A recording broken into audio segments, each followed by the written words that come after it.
प्यारे से platform physics वाला के ऊपर and welcome to the revision session of the biggest chapter in botany that is molecular basis of inheritance. तो हम लोग already sexual reproduction in flowering plants का जो रिवीजन है वो ले चुके थे। Now it's time for molecular basis of inheritance. अब चैप्टर के नाम में कई सारी बातें छुपी हुई हैं, जैसे कि molecular basis of inheritance. Inheritance का मतलब क्या होता है? इनहेरिटेंस का मतलब होता है पेरेंट्स से हमारे अंदर कैरेक्टर आने का जो प्रोसेस है, that is called as inheritance. ये हमारी मम्मी से हमारे अंदर कुछ क्रोमोसोम्स आए, हमारे पापा से हमारे अंदर कुछ क्रोमोसोम्स आए एंड उन क्रोमोसोम्स में जीन्स थे, उन क्रोमोसोम्स में डीएनए के छोटे छोटे टुकड़े थे जो अलग अलग टाइप के प्रोटीन्स बना सकते हैं। तो ये जो प्रोसेस है हमारे पेरेंट्स से हमारे अंदर अलग अलग कैरेक्टर्स के आने का, इसको इनहेरिटेंस कहा जाता है। अब इस इनहेरिटेंस का मॉलिक्यूलर बेसिस क्या है, यानी अगर हम मॉलिक्यूलर लेवल पे जाएं, एकदम माइक्रो लेवल पे जाके स्टडी करें तो इस इनहेरिटेंस का आधार क्या है, what is the basis of this inheritance, वो हम लोग पढ़ने वाले हैं। यानी हम लोग डीएनए के स्ट्रक्चर को काफी डिटेल में पढ़ने वाले हैं और डीएनए किस चीज का, किस मॉलिक्यूल का बना होता है ये भी हम पढ़ने वाले हैं। यानी हम लोग न्यूक्लियोटाइड्स की स्टडी करने वाले हैं। Because DNA which is deoxyribose nucleic acid and RNA which is ribose nucleic acid, ये न्यूक्लिक एसिड्स हैं, इनके नाम में ही न्यूक्लिक एसिड अगर आ रहा है इसका मतलब ये न्यूक्लियोटाइड्स के जुड़ने से बने हैं। कई सारे न्यूक्लियोटाइड्स एक के बाद एक के बाद एक के बाद एक के बाद एक जुड़ते जाएंगे और आपका पॉलीन्यूक्लियोटाइड बन जाएगा। बहुत सारे न्यूक्लियोटाइड्स एक साथ अटैच हो जाएंगे जिसे हम न्यूक्लिक एसिड भी कहते हैं। तो आपका डीएनए और आरएनए दोनों ही न्यूक्लिक एसिड्स हैं, तो ये कई सारे न्यूक्लियोटाइड से बने हैं। फिर न्यूक्लियोटाइड किन किन चीजों से बना है, जैसे कि नाइट्रोजनस बेस, शुगर, फॉस्फेट, उनके बारे में भी हम चर्चा करेंगे। यानी एकदम मॉलिक्यूलर लेवल पे चलेंगे कि हमारे पेरेंट्स से हमारे अंदर जो क्रोमोसोम्स आए हैं उन क्रोमोसोम्स के अंदर क्या है, डीएनए है। उस डीएनए को बनाने वाला कंपोनेंट क्या है, न्यूक्लियोटाइड है। वो न्यूक्लियोटाइड फर्दर किससे बना है, उस मॉलिक्यूल तक हम लोगों को पहुंचना है। That is molecular basis of inheritance. और फिर ये मॉलिक्यूल्स करते क्या है, डीएनए आरएनए कैसे बनाता है, आरएनए प्रोटीन कैसे बनाता है, कैसे हमारे सेल में अलग अलग एक्सप्रेशंस आपके हो रहे हैं, कैसे हम अलग अलग प्रोटीन्स बना रहे हैं, अलग अलग कैरेक्टर्स को हम एक्सप्रेस कर पा रहे हैं, उन सारी चीजों के बारे में भी हम लोग डिटेल में चर्चा कर रहे होंगे। So this is a revision lecture, but I take good time in this revision lecture, जिससे कि पूरा का पूरा चैप्टर आपको मजे में समझ में आ सके और सबसे ज्यादा खास जो इंफॉर्मेशन है वो कंसोलिडेटेड फॉर्मेट में आपको सिर्फ 5 स्लाइड्स के अंदर मिल सके। मैंने इसको और क्रिस्प कर दिया है पिछली बार से, जिससे कि आपको और ज्यादा मजा आ सके। So let's start our discussion on molecular basis of inheritance. दोस्तों सबसे पहले अगर आप देखें यहां पर, तो मैंने बताया कि the molecule that controls inheritance is nucleic acid, और इस न्यूक्लिक एसिड को क्या कहते हैं, पॉलीन्यूक्लियोटाइड कहते हैं। न्यूक्लिक एसिड मतलब वहां कई सारे न्यूक्लियोटाइड एक के बाद एक जुड़े हुए हैं, कई सारे न्यूक्लियोटाइड जुड़े हुए हैं, तो इसे पॉलीन्यूक्लियोटाइड कह दिया जाता है। तो न्यूक्लिक एसिड को ही पॉलीन्यूक्लियोटाइड कहते हैं, ये बात आपको जाननी है। और अगर इसका नाम पॉलीन्यूक्लियोटाइड है तो आपको ये भी समझना है कि न्यूक्लियोटाइड्स के बार-बार जुड़ने से न्यूक्लिक एसिड बना है, न्यूक्लियोसाइड्स के जुड़ने से नहीं। ये दोनों अलग चीजें हैं। न्यूक्लियोटाइड आगे जुड़ जुड़ के पॉलीमर बनाता है, न्यूक्लियोसाइड पॉलीमर नहीं बना सकता, क्योंकि न्यूक्लियोसाइड में फॉस्फेट एब्सेंट होता है, जिसके बारे में हम चर्चा करेंगे। अगर आप देखें तो ये जो जेनेटिक मटेरियल है, ये दुनिया के 99% ऑर्गेनिजम्स में, इनफैक्ट मोर देन 99% ऑर्गेनिजम्स में डीएनए होता है। जैसे हमारे अंदर भी जेनेटिक मटेरियल जो है, कमांड देने वाला राजा जो है, किंग जो है, इंस्ट्रक्शन मॉलिक्यूल जो है, ये आपका डीएनए है। डीएनए जो बोलता है वो आपका बन जाता है आगे चल के। डीएनए जैसी कमांड देता है उसी प्रकार का प्रोटीन आगे चल के बन जाता है। तो हमारे अंदर और दुनिया के ज्यादातर ऑर्गेनिजम्स के अंदर DNA is the genetic material in majority of organisms. लेकिन अगर आप कुछ वायरसेस की बात करें, जैसे अगर आप क्यूबी बैक्टीरियोफेज की बात करें, अगर आप टोबैको मोज़ेक वायरस की बात करें, अगर आप लेट्स से कोरोना वायरस की बात करें, तो इनमें RNA as a genetic material पाया जाता है। तो कुछ एक्सेप्शनल केसेस हैं जिनमें RNA behaves as a genetic material. Other than that दुनिया के सारे ऑर्गेनिजम्स में डीएनए जेनेटिक मटेरियल होता है। अगर आप यहां पर कुछ ऑर्गेनिजम्स का एग्जांपल लें और आप ये देखने की कोशिश करें कि इनमें कितने न्यूक्लियोटाइड्स पाए जा रहे हैं, तो you will get a better idea. Her organism के डीएनए में बराबर नंबर ऑफ न्यूक्लियोटाइड्स होते हैं। जैसे आप अगर ह्यूमन हो, मैं अगर ह्यूमन हूं, तो हमारे सेल्स सिमिलर होंगे। आपके सेल में जितना अमाउंट ऑफ डीएनए पाया जाएगा, मेरे सेल में भी उतना ही अमाउंट ऑफ डीएनए पाया जाएगा। अगर हम दो बैक्टीरिया को, दो इक्वलाई को कंपेयर करें, तो वहां पर भी आपका एकदम बराबर नंबर ऑफ न्यूक्लियोटाइड्स पाए जा रहे होंगे। तो सेम स्पीशीज के जितने भी इंडिविजुअल्स होते हैं, उनके सेल्स में सेम अमाउंट ऑफ डीएनए पाया जाता है। डीएनए की लंबाई एकदम सेम होती है, इनके अंदर नंबर ऑफ नाइट्रोजनस बेसेस या डबल स्ट्रैंडेड डीएनए है, तो आप बेस पेयर भी काउंट कर सकते हो। भैया एक स्ट्रैंड में यहां पर बेसिस लगे हुए हैं ATGC और यहां पर आपका दूसरा स्ट्रैंड है, इसमें भी कुछ बेसिस लगे होंगे, और ये दोनों स्ट्रैंड क्या कर लेते हैं, पेयर बना लेते हैं। इस प्रकार से ये आपका एक स्ट्रैंड है, ये आपका दूसरा स्ट्रैंड है। अब आपको पता है कि ए जो है वो टी के साथ बॉन्ड बनाता है और सी जो है वो जी के साथ बॉन्ड बनाता है। तो यहां अगर ए है तो यहां आपका टी आ जाएगा, यहां टी है तो यहां ए आ जाएगा, यहां सी है तो यहां जी आ जाएगा, यहां जी है तो यहां सी आ जाएगा, ए है टी आ जाएगा, टी है ए आ जाएगा, एंड सो ऑन। राइट। तो यहां पर आपके दो स्ट्रैंड्स को जब आप कंसीडरेशन मिले तो आप इन्हें बेस पेयर कहते हैं। ये जो है आपका, ये क्या बन गया, बेस पेयर बन गया। ये आपका क्या बन गया, बेस पेयर बन गया, बेस पेयर बन गया, बेस पेयर बन गया। लेकिन अगर आप सिंगल सिंगल गिने तो ये बेसिस कहलाते हैं। ये आपका एक नाइट्रोजनस बेस, फिर ये आपका एक नाइट्रोजनस बेस, ये एक नाइट्रोजनस बेस, ये एक नाइट्रोजनस बेस, ये एक नाइट्रोजनस बेस, ये एक nitrogenous base, and so on. Number दोनों का सेम ही होगा। भाई यहां पर नाइट्रोजनस बेस गिन लो 1 2 3, और बेस पेयर गिन लो, ये एक पेयर है, ये एक पेयर है, ये एक पेयर है। तो जिन ऑर्गेनिजम्स में डबल स्ट्रैंडेड डीएनए होता है, ज्यादातर के अंदर डबल स्ट्रैंडेड डीएनए ही होता है, वहां आप number of nitrogenous base pair count करते हो। और कहीं अगर सिंगल स्ट्रैंड आपका पाया जा रहा है, there are some exceptional organisms जहां सिंगल स्ट्रैंडेड डीएनए पाया जा सकता है, वहां पर अगर आप देखें तो ultimately you can find the number of nitrogenous bases. Base pair नहीं आप काउंट करोगे, बेसिस काउंट कर लोगे या न्यूक्लियोटाइड्स काउंट कर लोगे। जैसे आपका यहां पर हो जाएगा 5174। अगर आप देखें तो यहां 5386 न्यूक्लियोटाइड पाए जाते हैं। सर याद कैसे करें भाई, यहां पर देख लो सबसे पहले क्या नंबर आ रहा है, 14 है ना। तो 14 को प्लस कर दो 5 हो जाएगा, 4 में से 1 माइनस कर दो 3 हो जाएगा, फिर 17 आ रहा है, 17 को प्लस कर दो 8 हो जाएगा, 7 में से 1 माइनस कर दो 6 हो जाएगा। यानी क्वेश्चन में ही आंसर छुपा हुआ है। अगर आपको किसी ने क्वेश्चन दिया कि 5174 में कितने न्यूक्लियोटाइड है बताइए, तो आपको क्वेश्चन में 174 तो लिखा हुआ मिला ही। पहले 1 और 4 को प्लस माइनस कर दो, फिर 1 और 7 को प्लस माइनस कर दो, आंसर आपका आ जाएगा। अगर आप लैम्ब्डा बैक्टीरियोफेज की बात करें, बैक्टीरियोफेज मतलब ऐसा फेज, ऐसा वायरस जो बैक्टीरिया को हार्म करता है, तो 48502, तो 50 माइनस 2 48 हो जाएगा। यहां पे भी आपको आइडिया लग जाएगा, 48502 बेस पेयर है। इकोलाई की अगर बात करें, सबसे कॉमन बैक्टीरिया की अगर बात करें, तो 4.6 × 10⁻6 बेस पेयर हो जाएगा। 4.6 यहां भी 6 पावर में भी 6 आ जाएगा। और ह्यूमन की अगर बात करें हैप्लॉइड कंटेंट की, तो यहां पर नाइट्रोजनस बेस पेयर कितने हो जाएंगे, 3.3 × 10⁻9, 3 × 3 भी 9 होता है, तो आपकी पावर जस्टिफाई हो गई। अगर डिप्लॉइड कंटेंट की कोई बात करें तो इसको डबल कर दीजिए, 3.3 की जगह 6.6 आ जाएगा × 10⁻9, है ना। डिप्लॉइड तो कंटेंट आपका डबल हो जाएगा। ये आपने अभी तक देखा। इसके बाद देखिए कि आपका पॉलीन्यूक्लियोटाइड बनता कैसे है, क्योंकि मैंने आपको बताया कि आपका डीएनए जो है इट्स अ पॉलीन्यूक्लियोटाइड चेन, आपका आरएनए जो है इट्स अ पॉलीन्यूक्लियोटाइड चेन। तो न्यूक्लियोटाइड बनता कैसे है ना। तो इस न्यूक्लियोटाइड के 3 पार्ट होते हैं। सबसे पहले आपका नाइट्रोजनस बेस, यानी ऐसा बेसिक स्ट्रक्चर जिसमें नाइट्रोजन पाया जाता है, जिनको कहा जाता है प्यूरिन्स और पिरिमिडिन्स। प्यूरिन ऐसे टाइप के नाइट्रोजनस बेस है जहां 9 मेंबर की रिंग पाई जाती है, 6 मेंबर की रिंग, और फिर 7 8 9 ये पोजीशन आपकी हो जाएगी। 5 को छोड़ के जितने भी और नंबर्स हैं सब पे नाइट्रोजन पाया जाएगा। जैसे 1 पे 3 पे 7 पे 9 पे 4 जगह नाइट्रोजन पाया जा रहा है, तो इसको नाइट्रोजनस बेस कहा। दूसरा जो आपका नाइट्रोजनस बेस पेयर का टाइप है, बेस का टाइप है सॉरी, इसको कहा जाता है पिरिमिडीन। तो पिरिमिडीन जो है 6 मेंबर रिंग है, इसमें सिर्फ यही वाला पार्ट है, ये वाला पार्ट जो है एक्स्ट्रा ये आपका मिसिंग है। राइट। तो आपकी छोटी रिंग है यहां पर 6 मेंबर की, इसको हमने क्या कहा, पिरिमिडीन कह दिया। और 5 को छोड़ के हर और नंबर पे नाइट्रोजन सेम थ्योरी लगाएंगे, तो 1 और 3 नंबर पे नाइट्रोजन आ जाएगा, 5 नंबर पे नाइट्रोजन होता नहीं है, 7 और 9 पोजीशन यहां पर है ही नहीं, तो आपके 2 पोजीशन पे यहां पर नाइट्रोजन देखने को मिले। प्यूरिन और pyrimidine के एग्जांपल्स क्या क्या हैं? प्यूरिन का एग्जांपल है आलू गोभी यानी ए और जी यानी एडेनिन और ग्वानिन, और आपका pyrimidine के एग्जांपल है CUT। अब आपके पास आलू गोभी है तो उसको कट कर दीजिए यानी साइटोसिन, यूरेसिल और थाइमिन, ये आपके क्या हो जाएंगे यहाँ पर एग्जांपल हो जाएंगे pyrimidine के। तो प्यूरिन AG और pyrimidine CUT। अगर आप डीएनए में देखें तो क्या पाया जाता है ATGC यू नहीं पाया जाता डीएनए में, जबकि आरएनए में यू ही पाया जाता है, तो यहाँ पाया जाता है AUGC टी नहीं पाया जाता। तो कहीं आपको टी लिखा हुआ दिख जाए इसका मतलब वो पक्का ही डीएनए है, और कहीं आपको यू लिखा हुआ दिख जाए तो आप समझ जाएगा पक्का ही आरएनए की बात हो रही है। तो डीएनए और आरएनए को आप इजीली क्या कर सकते हो, आइडेंटिफाई कर सकते हो, राइट। दूसरा कंपोनेंट है शुगर। ये जो शुगर है 5 कार्बन का शुगर होता है जिसको कहते हैं पेंटोज शुगर। पेंट मतलब 5, तो राइबोज शुगर है, ये भी आपका 5 कार्बन का शुगर है। राइबोज तो क्या बनाएगा, राइबोज न्यूक्लिक एसिड बनाएगा, आरएनए बनाएगा। और दूसरा जो शुगर है ये डीऑक्सीराइबोज, ये आपका डीएनए बनाएगा, डीऑक्सीराइबोज न्यूक्लिक एसिड बनाएगा। तो डीऑक्सीराइबोज यानी डिलीट कर दिया आपने एक ऑक्सीजन, तो आपका एक ऑक्सीजन आपने डिलीट कर दिया, जो आपकी 5 कार्बन पाए जा रहे हैं इनमें से जो 2 प्राइम पोजीशन है इसका एक ऑक्सीजन आपने हटा दिया, तो डीऑक्सीराइबोज शुगर बन गई। बाकी सारी चीजें राइबोज और डीऑक्सीराइबोज में सेम है, बस डीऑक्सीराइबोज में एक ऑक्सीजन कम है। और आपको पता है कि ऑक्सीजन जो है ये बहुत ही रिएक्टिव एटम है, तो अगर डीऑक्सीराइबोज में ऑक्सीजन कम है इसका मतलब इसकी रिएक्टिविटी कम है, ये उछल कूद कम करेगा यानी स्टेबल ज्यादा होगा। और राइबोज जिसमें एक ऑक्सीजन ज्यादा है, रिएक्टिव एलिमेंट ज्यादा है, ज्यादा उछल कूद करेगा, तो स्टेबिलिटी क्या हो जाएगी इसकी, कम हो जाएगी। तो that's why RNA is less stable and DNA is more stable.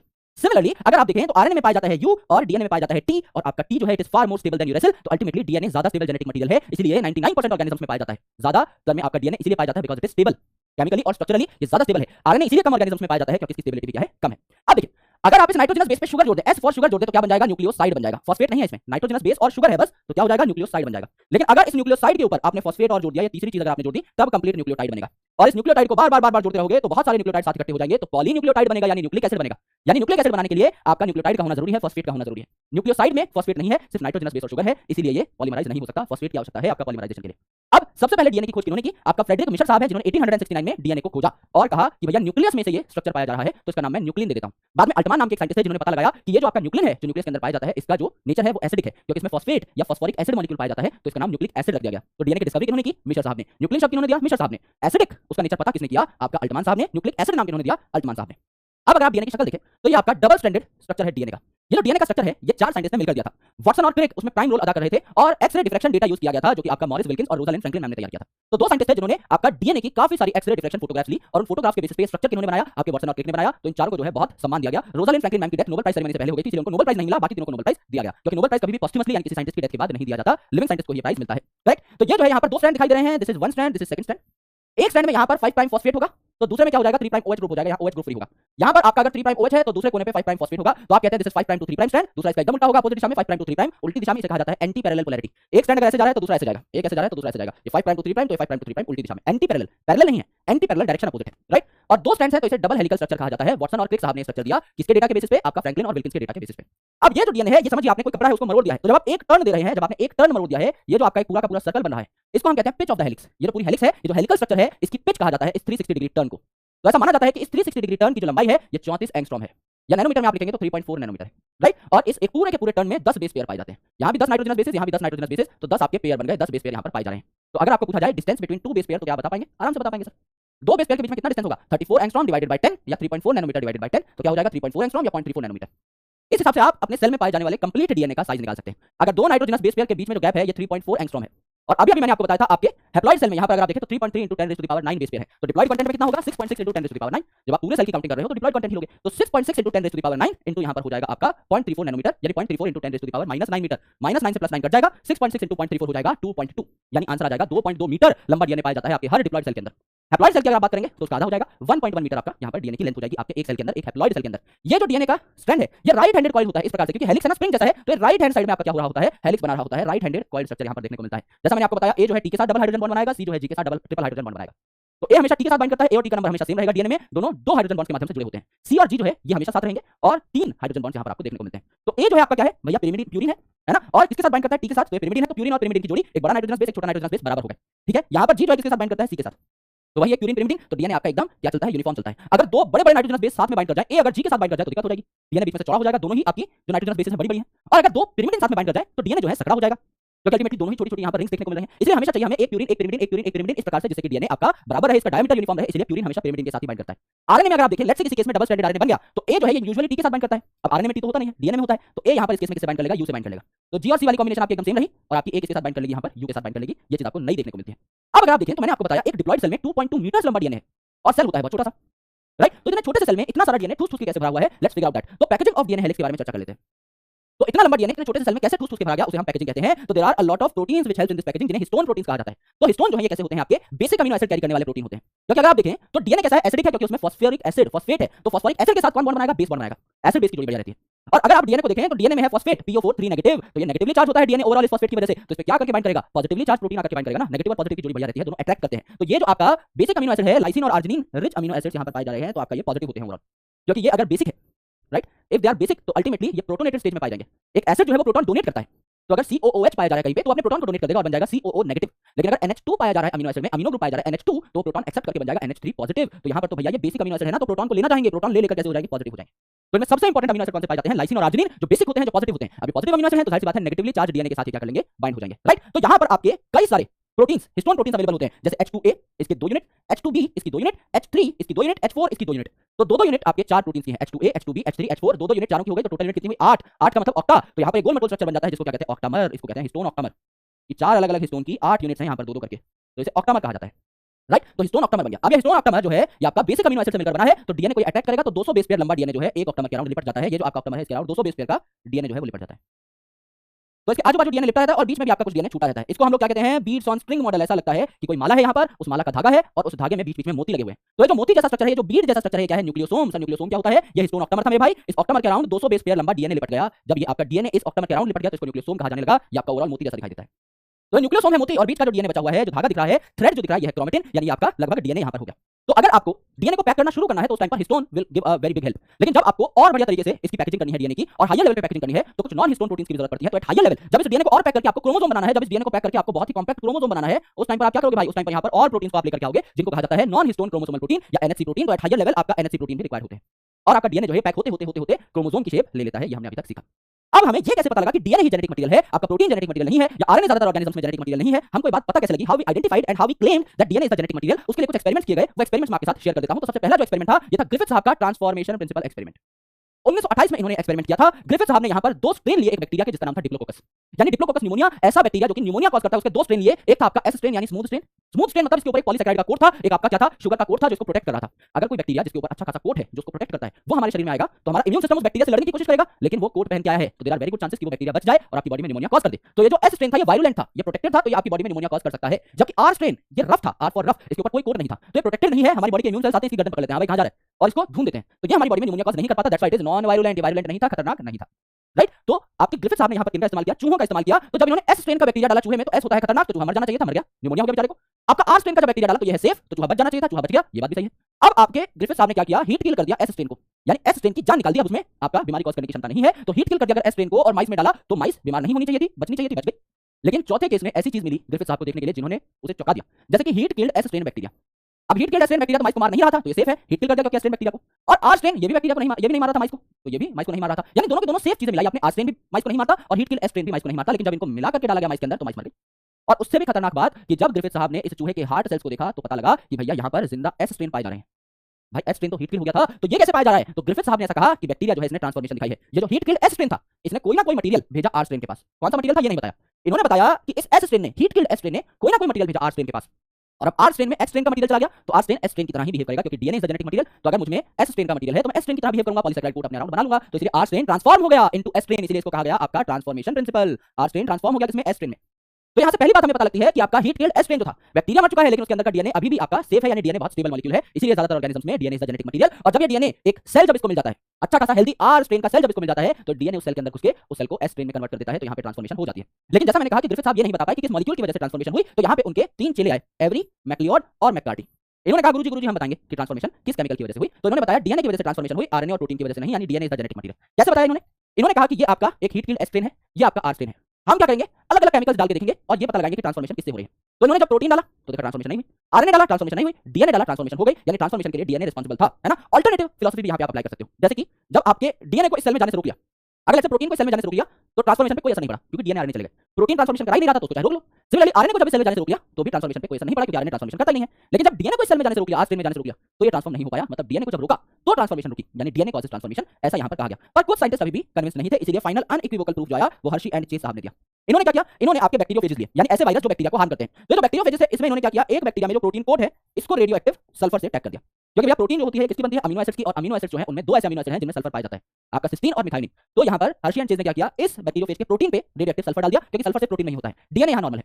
दूसरा इन्होंने सेम बैक्टीरियोफेज लिया और उसमें क्या कर दिया, डीएनए को रेडियोएक्टिव लेबल कर दिया, क्योंकि डीएनए में क्या होता है, इट्स फॉर्म ऑफ न्यूक्लियोटाइड, तो इसमें नाइट्रोजनस बेस है, शुगर है और फॉस्फेट है। फॉस्फेट सिर्फ इसी में पाया जाता है, प्रोटीन में नहीं, सल्फर से प्रोटीन में ही पाया जाता है, फॉस्फेट में नहीं। तो यहाँ पर डीएनए को रेडियोएक्टिव फास्फोरस से P32 से अटैक कर दिया और इन दोनों को अलग अलग बैक्टीरिया पे छोड़ दिया।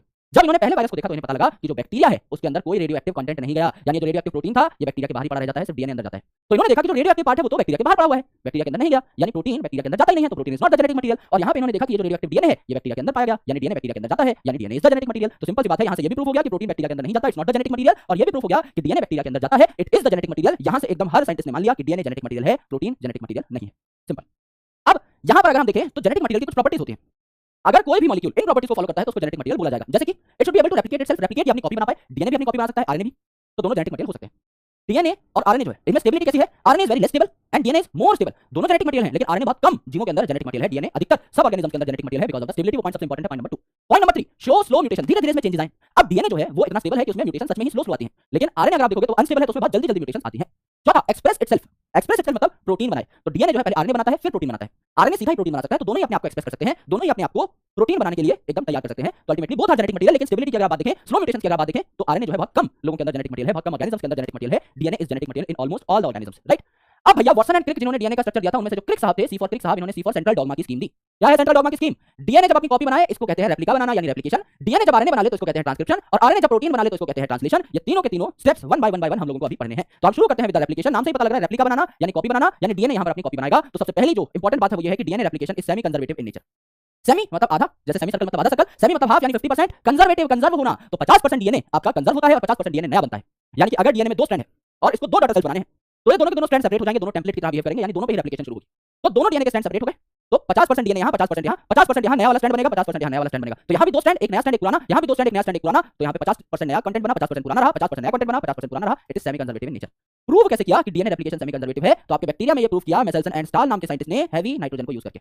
हेवी नाइट्रोजन, रेडियोएक्टिव नाइट्रोजन नहीं, N14 होता है, एक एटॉमिक मास उसका हेवी लिया है, N15 लिया है। तो इन्होंने क्या किया, बैक्टीरिया को इकोलाई को खाने के लिए सिर्फ और सिर्फ हेवी नाइट्रोजन दिया कई जनरेशन तक, कि भाई जब तक तुम्हारी बॉडी का एक एक नाइट्रोजन जो आप नया ले रहे हो वो हेवी नाइट्रोजन ना हो जाए तब तक खाओ दबा के। कई जनरेशन तक हेवी नाइट्रोजन दिया, हेवी नाइट्रोजन दिया, हेवी नाइट्रोजन दिया, हेवी नाइट्रोजन दिया। अब ऐसे बच्चे बनने लगे, ऐसे बैक्टीरिया बनने लगे जिनमें सारे के सारे नाइट्रोजन ही N15 हो गए, नॉर्मल N14 वाले नहीं, N15। तो इन्होंने दोनों के दोनों स्ट्रैंड N15 बना लिए। अब ऐसा बैक्टीरिया है जिसके दोनों के दोनों स्ट्रैंड N15 हो गए, तो इसकी डेंसिटी बहुत हेवी है, नीचे की साइड खींचा चला आ रहा है। लेकिन जब इन्होंने इस बैक्टीरिया को नॉर्मल कंडीशन में रखा, N14 वाली कंडीशन में रखा, तो इन्होंने देखा कि भाई ये जो आपका एक स्ट्रैंड है ये सेपरेट हो गया, हरा वाला इधर चला गया, और दूसरा स्ट्रैंड जो है आपका हरा वाला वो इधर चला गया, दोनों सेपरेट हो गए। और इसने नया N14 वाला स्ट्रैंड बनाया, इसने नया N14 वाला स्ट्रैंड बनाया, तो यहाँ N14 N15 N14 N15 14 15 medium density आनी चाहिए, 14 15 मीडियम डेंसिटी आई। ये बात प्रूफ हो गई कि एक स्ट्रैंड नया बना है और एक स्ट्रैंड आपका पुराना वाला ही है। ऐसा नहीं है कि दोनों के दोनों स्ट्रैंड जो है N15 यहाँ चले गए और दो नए बन गए N14, ऐसा नहीं हुआ। दोनों की इंटरमीडिएट डेंसिटी देखने को मिली, यानी N14 N15 ही बने। अब यहाँ पर एक व्हाइट स्ट्रैंड है, ग्रीन स्ट्रैंड है, तो दोनों सेपरेट हुए। अगली बार भी ये आपका ग्रीन स्ट्रैंड, ये आपका व्हाइट स्ट्रैंड, आसपास सिर्फ N14 अवेलेबल है, तो आपका N14 N14। यहाँ पर भी आपका हरा वाला और सफेद वाला सेपरेट हुए, सफेद वाला और हरा वाला सेपरेट हुए, आसपास N14 है, तो दोनों स्ट्रैंड नए N14 के बने। तो यहाँ पे दो आपके बने एकदम सफेद सफेद N14 N14 जिनकी डेंसिटी होगी कम, और दो आपके बने 14 15 14 15 हरा सफेद, तो इनकी डेंसिटी इंटरमीडिएट होगी। ये डेंसिटी से पता लगा एक्जेक्टली कि हम जो सोच रहे हैं उसी प्रकार का पैटर्न आ रहा है। डेंसिटी ने चीज कंफर्म कर दी कि आपका नए स्टैंड जो है अगर N14 वाले बनेंगे तो यहाँ एक हरा एक सफेद स्टैंड, एक हरा एक सफेद स्टैंड, फिर ये फर्दर सेपरेट हो जाएंगे तो एक हरा एक सफेद, यहाँ दोनों सफेद, यहाँ दोनों सफेद, यहाँ एक हरा एक सफेद, एकदम आपको बराबर ही यहाँ पर डेंसिटी मिली जैसी हमारी एक्सपेक्टेशन थी। तो ये बात प्रूफ हो गई कि DNA replication is semi conservative. ये बात मेसेल्सन एंड स्टाल ने प्रूव करी बैक्टीरिया के अंदर, ई कोलाई के अंदर। अगर आप बात करें यूकैरियोट्स के अंदर तो फाबा बीन्स में यानी विसिया फाबा नाम के प्लांट में यही एक्सपेरिमेंट किया था टेलर और उनके साथियों ने, और यहाँ पर रेडियोएक्टिव थायमिडीन का इस्तेमाल किया गया था, रेडियोएक्टिव थायमिडीन का इस्तेमाल किया गया था। उसको ट्रैक करके पता लगाया कि हाँ भाई DNA replication is semi conservative in nature. अब हम रेप्लिकेशन की मैकेनिज्म के ऊपर चलते हैं। ये है आपके दो स्ट्रैंड ऑफ डीएनए। भाई आपका पहला स्ट्रैंड अगर 5 प्राइम टू 3 प्राइम है तो दूसरा उल्टी दिशा में 5 प्राइम टू 3 प्राइम आपका हो जाएगा, करेक्ट। यहाँ पर अगर आप देखें तो मेन जो एंजाइम है आपको डीएनए की रेप्लिकेशन करनी है, तो डीएनए से डीएनए बनाने वाला एंजाइम क्या होगा, DNA dependent DNA polymerase. DNA को ही पढ़ के, इन दोनों स्ट्रैंड्स को पढ़ के हम और दो स्ट्रैंड्स बना रहे हैं, तो DNA dependent DNA polymerase, DNA से डीएनए बनाने वाला। जब हम अगले स्टेप में डीएनए से आरएनए बनाएंगे तो एंजाइम कौन सा लग जाएगा, डीएनए डिपेंडेंट आरएनए पॉलीमरेज, यानी डीएनए पे डिपेंड होकर आरएनए बनाने वाला, डीएनए से आरएनए बनाने वाला। तो यहाँ डीएनए से डीएनए बन रहा है, डीएनए की कॉपीज बन रही है, तो इसको कहा डीएनए डिपेंडेंट डीएनए पॉलीमरेज या सिंपली डीएनए पॉलीमरेज। अगले स्टेप में हम देखेंगे डीएनए से आरएनए बनाने वाला आरएनए पॉलीमरेज या सिंपली आरएनए पॉलीमरेज उसको बोल देंगे। तो ये हमेशा 5 प्राइम टू 3 प्राइम डायरेक्शन में ही डीएनए बनाता है। अगर यहाँ पर 5 प्राइम टू 3 प्राइम है स्ट्रैंड तो इसका कॉम्प्लीमेंट्री स्ट्रैंड ऐसे बनेगा 5 प्राइम टू 3 प्राइम। अगर यहाँ पे 5 प्राइम टू 3 प्राइम ऐसे है तो इसका कॉम्प्लीमेंट्री 5 प्राइम टू 3 प्राइम इस साइड बनेगा, राइट। तो यहाँ पर उल्टी दिशाओं में ही आपका क्या बनेगा, डीएनए बनेगा। 5 प्राइम टू 3 प्राइम दिशा में ही हमेशा नया डीएनए बनता है, आरएनए भी इसी दिशा में बनता है। कोई भी न्यूक्लियोटाइड हो, चाहे डीएनए हो चाहे आरएनए हो, 5 प्राइम टू 3 प्राइम दिशा में ही बनेगा। और ओराई नाम की एक साइट होती है जहां पर रेप्लिकेशन शुरू होती है, साइट को कहा जाता है ओरिजिन ऑफ रेप्लिकेशन। ओरिजिन से ही वर्ड आया है आपका ओराई। तो समझ लीजिए यहाँ पर रेप्लिकेशन शुरू हुई, ये डीएनए के दो स्ट्रैंड है, ये डीएनए के दो स्ट्रैंड है, इनको हमें पकड़ के खोलना है। क्यों? क्योंकि डीएनए के स्ट्रैंड अगर खुद में ही बंधे रहेंगे तो नया स्ट्रैंड बना ही नहीं पाएंगे। हमको क्या करना है, इन डीएनए के स्ट्रैंड्स को खोल देना है। जब ये डीएनए के स्ट्रैंड खुल जाएंगे तो सिंगल स्ट्रैंड्स एक्सपोज हो जाएंगे, यहाँ पर इनके कॉम्प्लीमेंट्री नाइट्रोजनस बेस आ जाएंगे। जैसे यहाँ पर अगर लेट्स लगा हुआ ए तो यहाँ पर हम टी लाके जोड़ देंगे, यहाँ लगा हुआ टी, यहाँ ए लाके जोड़ देंगे, सी है तो जी लाके जोड़ देंगे, जी है तो सी लाके जोड़ देंगे। यानी ये जो डीएनए खुला है इसको पढ़ के हम लोग नया स्ट्रैंड बनाएंगे, ये जो डीएनए खुला है इसको पढ़ के हम लोग नया स्ट्रैंड बनाएंगे 5 प्राइम टू 3 प्राइम डायरेक्शन में। तो सबसे पहले क्या होता है, ये जो डीएनए है अगर मैं यहाँ लाइन बना रहा हूँ, इस लाइन तक अगर ये डीएनए खुला तो आपका फोर्क जैसी मैगी खाने वाले कांटे जैसा यहाँ पर स्ट्रक्चर बन गया, इसको कहते हैं रेप्लिकेशन फोर्क कहते हैं। ये रेप्लिकेशन फोर्क फिर और बड़ी होती जाती है, तो यहाँ कांटे जैसा स्ट्रक्चर बना, वाई शेप रेप्लिकेशन फोर्क यहाँ पर बनी, वाई शेप है ना, वाई ऐसा बनता है ना, वैसे आप यहाँ पर रेप्लिकेशन फोर्क बनी। अब यहाँ पर क्या हुआ, ये वाई शेप रेप्लिकेशन फोर्क है, डीएनए थोड़ा थोड़ा खुला, डीएनए थोड़ा थोड़ा खुला। अब देखिए 5 प्राइम टू 3 प्राइम यहाँ है तो उल्टी दिशा में 5 प्राइम टू 3 प्राइम डीएनए बनेगा। अब डीएनए खुल भी इसी दिशा में रहा है और नया डीएनए बन भी इसी दिशा में रहा है, तो क्या एकदम कंटीन्यूअसली चलता जाएगा डीएनए साथ साथ? बिल्कुल चलता जाएगा। जिस दिशा में आपका डीएनए खुल रहा है उसी दिशा में नया डीएनए बन रहा है, तो साथ साथ चलते जाएंगे, आगे डीएनए खुलता जाएगा, पीछे पीछे नया डीएनए बनता जाएगा, तो एक कंटीन्यूअस स्ट्रैंड कहलाता है, कंटीन्यूअस बनता रहता है ना। और हेलिक्स को खोलने वाला जो एंजाइम है जिसने इस डीएनए के दोनों स्ट्रैंड्स को खोला है, इसे हेलिकेज कहते हैं, या अनवाइंड किया है जिसने डीएनए के दोनों स्ट्रैंड को, इसे अनवाइंडेज कहते हैं। हेलिकेज मतलब हेलिक्स को खोलने वाला, अनवाइंडेज यानी अनवाइंड करने वाला, सेम ही बात है, राइट। अब ये डीएनए के दो स्ट्रैंड सेपरेट हुए, ये पास पास ना आ जाए इसलिए इनके ऊपर क्या बाइंड किए जाते हैं? SSB protein, single strand binding protein. जब डीएनए के सिंगल स्ट्रैंड है, इन सिंगल स्ट्रैंड पे बाइंडिंग प्रोटीन्स बाइंड कर जाते हैं, जिससे ये दोनों स्ट्रैंड दोबारा आसपास ना आ सके और इन डीएनए स्ट्रैंड को प्रोटेक्ट भी करते हैं प्रोटीन्स, जिससे कोई न्यूक्लियस आके इनको काट ना दे। तो यहाँ पर इन सिंगल स्ट्रैंड पे क्या बाइंड कर जाते हैं? Single stranded binding proteins bind कर जाते हैं।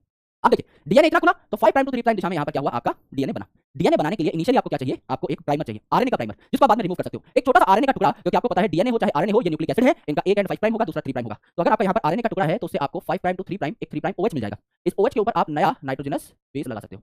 भाई अगर आपके पास O एंड ही नहीं है तो आप नाइट्रोजनस बेस ऐड कहाँ करोगे? हवा में। जाहिर सी बात है कोई तो ऐसा प्लेटफॉर्म चाहिए जिसके ऊपर आप नया नाइट्रोजनस बेस ऐड कर पाओ। तो हम यहाँ पर एक आरएनए का प्राइमर लगा देते हैं आगे छोटा सा, और उसके ऊपर हम क्या करते हैं? टिक टिक टिक टिक करके एक के बाद एक नाइट्रोजनस बेसिस जोड़ते हुए चले जाते हैं, न्यूक्लियोटाइड्स जोड़ते हुए चले जाते हैं, जोड़ते हुए चले जा रहे हो, पॉलीमराइज करते हुए चले जा रहे हो, तो यहाँ पे क्या आएगा? पॉलीमरेज एंजाइम भी आ जाएगा। दूसरा अगर आप देखें तो डीएनए अगर इतना ही खुला है तो यहाँ पे इस साइड में प्राइमर लगेगा 5 प्राइम टू 3 प्राइम इस दिशा में आ रहा है।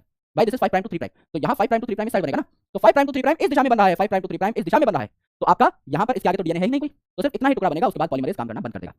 फिर समझ लीजिए हेलिकेज और आगे बढ़ा, इसने डीएनए को इतनी की जगह इतना खोल दिया। अगर डीएनए को इतना खोल दिया तो डीएनए इस साइड में खुला है, ये वाला जो 5 प्राइम टू 3 प्राइम है सीधा सीधा चलता जाएगा, जिस दिशा में हेलिकेज है उसी प्रकार से डीएनए भी इसी दिशा में मूव कर रहा है, तो ये हमेशा कंटीन्यूअस रहेगा, लीडिंग रहेगा, तो आपका इसे कंटीन्यूअस स्ट्रैंड या लीडिंग स्ट्रैंड कहते हैं। दूसरी जगह आप देखो तो पहले आपका डीएनए इतना खुला था तो यहाँ पे प्राइमर लगाया, इतना स्ट्रैंड बनाया। दूसरा आप देखें यहाँ तक खुला तो यहाँ प्राइमर लगाया, इतना स्ट्रैंड बनाया। फिर आगे इतना खुल जाएगा, यहाँ प्राइमर लगाएंगे, इतना स्ट्रैंड बनाएंगे, इतना खुल जाएगा, यहाँ प्राइमर लगाएंगे, इतना स्ट्रैंड बनाएंगे। यहाँ कई सारे छोटे छोटे छोटे छोटे टुकड़े बन रहे हैं और यहाँ पे एक प्राइमर लगाया और एकदम जहाँ तक डीएनए खुल रहा है वहाँ तक आपका क्या होगा? यहाँ पर पॉलीमराइजेशन हो जाएगी। तो एक स्ट्रैंड आपका कंटीन्यूअस है जिसको लीडिंग स्ट्रैंड बोला, और यहाँ पर छोटे छोटे आपके फ्रेगमेंट्स बन रहे हैं, इसको लैगिंग स्ट्रैंड बोला, लैग कर रहे हैं, ये पीछे चल रहे हैं, इसको लैगिंग स्ट्रैंड बोला, ये आपका डिसकंटीन्यूअस अनकंटीन्यूअस स्ट्रैंड कहा गया। ठीक है, तो ये जो छोटे छोटे टुकड़े होते हैं इनको कहा जाता है फ्रेगमेंट्स। कौन से फ्रेगमेंट? ओकाजाकी नाम के साइंटिस्ट ने इनके बारे में पहली बार बात की थी, तो इन्हें ओकाजाकी फ्रेगमेंट कहा गया। फिर ओकाजाकी फ्रेगमेंट को डीएनए लाइगेज नाम के एंजाइम से क्या कर दिया जाता है? सील कर दिया जाता है, तो ये भी कंप्लीट स्ट्रैंड बन जाता है, ये भी कंप्लीट स्ट्रैंड बना, राइट। तो ये जो आपका डीएनए का स्ट्रैंड था यहाँ भी कंप्लीट स्ट्रैंड बन गया, ये जो डीएनए का स्ट्रैंड था यहाँ भी कंप्लीट स्ट्रैंड बन गया, दो स्ट्रैंड से चार स्ट्रैंड बन गए, दैट इज कंप्लीट रेप्लिकेशन यहाँ पर हो गई। तो डीएनए हमेशा एक सेल में जितना भी डीएनए है वो कंप्लीटली एक साथ रेप्लिकेशन शुरू करता है और पूरा का पूरा ही रेप्लिकेट होता है, क्योंकि डीएनए रेप्लिकेशन कब होती है? जब आपको सेल को डिवाइड करना होता है और दोनों डॉटर सेल में बराबर डीएनए देना होता है। लेकिन ट्रांसक्रिप्शन में ऐसा नहीं है। अब आपने डीएनए की कॉपीज बना ली, अब डीएनए क्या करेगा? आरएनए बनाएगा, तो डीएनए से अगर आपको आरएनए बनाना है तो इस प्रोसेस को ट्रांसक्रिप्शन कहेंगे, है ना। तो एंजाइम क्या लगेगा? डीएनए से आरएनए बनाने वाला, डीएनए डिपेंडेंट आरएनए पॉलीमरेज या सिंपली आरएनए पॉलीमरेज। तो यहाँ पर क्या हुआ? पहली बात कि जैसे पूरा डीएनए आपका एक साथ रेप्लिकेट करता है, यहाँ पूरा आरएनए एक साथ आपका ट्रांसक्रिप्शन शो नहीं करता। भाई आरएनए आपको उसी डीएनए के छोटे से टुकड़े का बनाना है जिससे आपको कोई स्पेसिफिक प्रोटीन बनवाना हो। जैसे मेरे ब्लड में शुगर का लेवल बढ़ गया है, मुझको तो भैया इंसुलिन बनवानी है, तो इतना जो डीएनए है इसी से मैं आरएनए बनाऊंगा और इसी से मैं इंसुलिन प्रोटीन बना दूंगा। मैं बाकी सारे डीएनए के क्यों आरएनए बनाऊं? मैं इसके क्यों प्रोटीन बनाऊं? ये तो एनर्जी का वेस्टेज है ना। मैं उसी डीएनए से आरएनए बनाऊंगा, उतने ही टुकड़े ऑफ डीएनए को मैं आरएनए में कन्वर्ट करूंगा जितनी मुझे सेल में जरूरत है।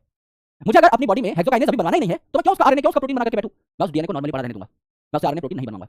जब मुझे आरएनए प्रोटीन बनाना होगा मैं स्विच ऑन कर दूंगा, आरएनए प्रोटीन आपके बनते हुए चले जाएंगे। बहुत सिंपल सिस्टम है, कोई कॉम्प्लिकेशन यहाँ पर नहीं है। तो पूरा डीएनए एक साथ यहाँ पर आरएनए में कन्वर्ट नहीं होता। जिस प्रोटीन की जिस आरएनए की आपको जरूरत है सिर्फ वही आरएनए वही प्रोटीन बनेगा, सिंपल। तो जैसे पूरा डीएनए साथ रेप्लिकेट करता है ऐसा यहाँ पर नहीं होगा, आपका पूरा का पूरा आरएनए जो है यहाँ पर एक साथ नहीं बनेगा। दूसरी इंपॉर्टेंट चीज, डीएनए में दोनों स्ट्रैंड ही साथ में रेप्लिकेट कर रहे थे। इस स्ट्रैंड का भी एक कॉम्प्लीमेंट्री स्ट्रैंड बना 5 प्राइम टू 3 प्राइम, इसका भी एक कॉम्प्लीमेंट्री स्ट्रैंड बना 5 प्राइम टू 3 प्राइम। अगर आपको आरएनए बनाना है तो एक ही स्ट्रैंड ऑफ डीएनए आरएनए बना पाएगा, क्योंकि दोनों स्ट्रैंड अगर आरएनए बनाएंगे तो यहाँ भी आरएनए बन गया, यहाँ भी आरएनए बन गया, सिंगल स्ट्रैंडेड, ये दोनों कॉम्प्लीमेंट्री स्ट्रैंड है, बाइंड कर जाएंगे आपस में, डबल स्ट्रैंडेड आरएनए बन जाएगा, किसी काम का नहीं है। क्योंकि आपको पता है राइबोसोम है आपके सेल की प्रोटीन फैक्ट्री, और ये जो राइबोसोम है ये सिंगल स्ट्रैंडेड आरएनए पे बाइंड करती है। अगर आपका आरएनए खुद ही डबल स्ट्रैंडेड है तो इसके ऊपर प्रोटीन फैक्ट्री बैठ ही नहीं पाएगी, कोई प्रोटीन बन ही नहीं पाएगा, तो आपका पूरा प्लान चौपट हो जाएगा। इसलिए हम डीएनए के सिर्फ एक स्ट्रैंड से आपका आरएनए का एक स्ट्रैंड तैयार कराते हैं। वो स्ट्रैंड कौन सा होगा? This is important. तो आप अगर देखें तो दोनों स्ट्रैंड जो है साथ ट्रांसक्राइब नहीं करते, सिर्फ एक ही स्ट्रैंड आपका ट्रांसक्राइब करेगा। और जैसे पूरा डीएनए एक साथ रेप्लिकेशन करता है ऐसे पूरा आरएनए एक साथ नहीं बनता। डीएनए के छोटे छोटे टुकड़े हैं, जिस टुकड़े की जरूरत है हमको वो टुकड़ा ही आपका आरएनए में कन्वर्ट होगा। तो यहाँ पर ट्रांसक्रिप्शन यूनिट का एक कांसेप्ट समझते हैं हम लोग। समझ लीजिए यहाँ पर एक स्ट्रक्चरल जीन है। स्ट्रक्चरल जीन मतलब डीएनए का ऐसा टुकड़ा जो अपने आपको एक्सप्रेस कर सकता है, आरएनए बना सकता है, प्रोटीन बना सकता है। तो यहाँ पे एक स्ट्रक्चरल जीन है। तो यहाँ पर डीएनए के दो स्ट्रैंड है ना। तो हमने क्या कहा? हमने कहा कि यहाँ पर एक रीजन पाया जाएगा जिसको कहा जाएगा promoter region. P for promoter, P for polymerase, यहाँ पर आकर के आरएनए पॉलीमरेज बैठेगा। और ये है टर्मिनेटर। टर्मिनेटर मतलब आपका यहाँ पर टर्मिनेट हो जाएगा प्रोसेस, यानी प्रोसेस आपका खत्म हो जाएगा। तो आप खुद बताइए, आप प्रमोटर टू टर्मिनेटर जाना चाहेंगे आरएनए बनाने के लिए, टर्मिनेटर से प्रमोटर? अरे तो बहुत सिंपल सी बात है, हर कोई प्रमोटर से टर्मिनेटर की तरफ जाएगा, शुरुआत से एंड की तरफ जाएगा, एंड से शुरुआत की तरफ थोड़ी बढ़ेगा। तो हमें जाना है प्रमोटर टू टर्मिनेटर। और मैंने आपको बताया डीएनए आरएनए या दुनिया का कोई भी polynucleotide 5 prime to 3 prime direction में ही बनता है। अब यहाँ देखो ये है 5 प्राइम, ये है 3 प्राइम, तो यहाँ दूसरा स्ट्रैंड बनेगा 5 प्राइम टू 3 प्राइम इस दिशा में। इस स्ट्रैंड का 5 प्राइम होगा, ये 3 प्राइम होगा। तो 5 प्राइम टू 3 प्राइम इस दिशा में टर्मिनेटर से प्रमोटर, क्या अच्छी बात है? नहीं सर। यहाँ देखिए दिस इज आपका 5 प्राइम टू 3 प्राइम, तो यहाँ आपका जो स्ट्रैंड बनेगा ये बनेगा 5 प्राइम टू 3 प्राइम, एकदम प्रमोटर से टर्मिनेटर की दिशा में ही है, एकदम सही है। तो दोनों में से हम किसको चुनेंगे? दोनों में से हम चुनेंगे नीचे वाले स्ट्रैंड को, ये आपका कन्वर्ट होगा आपका आरएनए में। नीचे वाले स्ट्रैंड को हम लोग चुनेंगे, ये आपका कन्वर्ट होगा आपका किसमें? आरएनए में। तो ये वो टेम्पलेट है जिसको देख देखकर हम आरएनए का स्ट्रैंड बनाएंगे, तो इसे टेम्पलेट स्ट्रैंड कहा गया। दूसरे वाले का दिल ना दुखे, इसे कोडिंग स्ट्रैंड कह दिया। हालांकि वो कोई आरएनए नहीं बना रहा, कोई प्रोटीन नहीं बना रहा, तो टेक्निकली किसी चीज के लिए कोड नहीं कर रहा, इसको सिर्फ कोडिंग स्ट्रैंड बोल दिया है इसका दिल रखने के लिए। इसको कहा आपको फ्रेम ऑफ रेफरेंस। आप फ्रेम ऑफ रेफरेंस हो, कोडिंग स्ट्रैंड के 5 प्राइम पर पाया जाएगा प्रमोटर और कोडिंग स्ट्रैंड के 3 प्राइम पर पाया जाएगा टर्मिनेटर। आप फ्रेम ऑफ रेफरेंस का काम करोगे और दूसरा जो है टेम्पलेट स्ट्रैंड, ये फटाफट क्या करेगा? आरएनए बना लेगा, राइट। तो अगर आप बैक्टीरिया में आरएनए बनाने के प्रोसेस को देखो, ट्रांसक्रिप्शन को देखो, तो यहाँ जो पॉलीमरेज है ये आपका प्रमोटर पे बाइंड करेगा और इस डीएनए को आरएनए में कन्वर्ट करना शुरू कर देगा। तो यहाँ पर आपका हेलिकेज जैसा कोई एंजाइम नहीं होता जो डीएनए के दोनों स्ट्रैंड्स को खोले। यहाँ पे पॉलीमरेज सब काम खुद कर लेता है। अगर पॉलीमरेज अकेला है तो ये क्या करेगा? इलोंगेशन यानी डीएनए से आरएनए बनाएगा, अगर ये सिग्मा फैक्टर के साथ है तो आपका इनिशिएट करेगा प्रोसेस को, यानी इस डीएनए को, दोनों डीएनए स्ट्रैंड्स को खोलेगा जिससे टेम्पलेट सेपरेट हो जाए और आपका कोडिंग सेपरेट हो जाए, इससे ही आरएनए बना ले। तो ये इनिशिएशन का काम भी खुद कर लेगा, लेकिन सिग्मा फैक्टर की इसको जरूरत होगी। और रोने लग जाएगा, रो फैक्टर विदाई का समय आ चुका है, जब टर्मिनेटर के पास ये आएगा तो आपका रोने लग जाएगा, रो फैक्टर के साथ बाइंड कर जाएगा और आपका जितना भी आरएनए बना है उसको ये सेपरेट कर देगा। यानी अगर आप चाहते हो कि पॉलीमरेज प्रमोटर पे बाइंड कर जाए, अच्छे तरीके से चीजें इनिशिएट हो जाए, तो उसके लिए आरएनए पॉलीमरेज पर सिग्मा फैक्टर का बाइंड करना जरूरी है। फिर जब ये बाइंड कर गया यहाँ पर, तो डीएनए से आरएनए बनाते टाइम अगर पॉलीमरेज अकेला है तो भी काम चल जाएगा। और एक बार आरएनए बनना कंप्लीट हो गया, आरएनए बन चुका है, तो रो फैक्टर आएगा और आपका ये जो पॉलीमरेज है ये गिर जाएगा, रो फैक्टर भी अलग हो जाएगा, पॉलीमरेज भी अलग हो जाएगा, एंड अल्टीमेटली आपका यहाँ पर जो आरएनए बना है वो भी सेपरेट हो जाएगा। ये है आपका बैक्टीरिया के अंदर खिल। बैक्टीरिया में जीन्स जो है ये पॉलीसिस्टोनिक होते हैं, पॉलीसिस्टोनिक। सिस्टोन मतलब डीएनए का एक ऐसा टुकड़ा जो प्रोटीन बनाए, जो एकदम पूरा का पूरा पाथ फॉलो कर रहा है, डीएनए से डीएनए, डीएनए से आरएनए, आरएनए से प्रोटीन, एकदम प्रोटीन बनाए, इसको क्या कहते हैं? सिस्टोन।